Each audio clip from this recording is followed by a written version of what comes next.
Hello, my name's Mermaid Orcanus. This is my pod of orcas and tiny baby one. My real name's Victoria and I'm 44 from Edinburgh. I've been a orca maid for about 3 years now. This is my original tail, which is quite beautiful but white. And my second tail was more shiny and had a gorgeous Celtic symbol on, which sadly the seawater destroyed.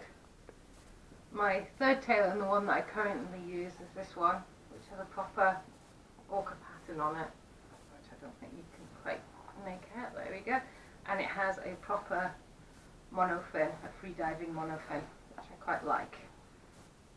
As I said, I've been mermaiding for about 3 years.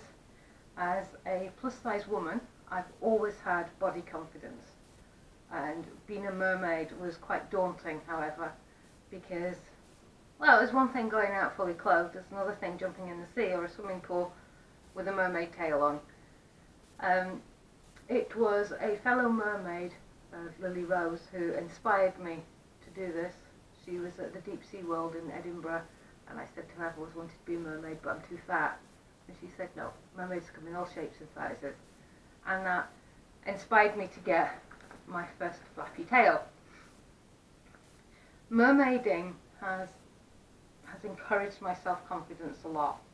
As I said, there's no getting away from being big, and I like to push social boundaries and social norms.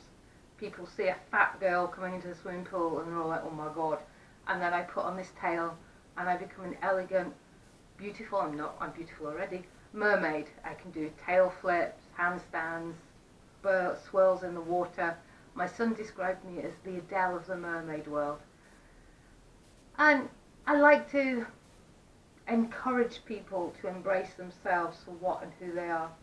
In the mermaid community and the rest of the world, there's far too many young people who are too body conscious or too social conscious, and they won't live their dreams. And one of the things that I like to do is be out there and show people that you're not too fat or thin, you're not too old or young, you're not too disabled to live your dream. And yeah, it's also given me the opportunity to be very crafty.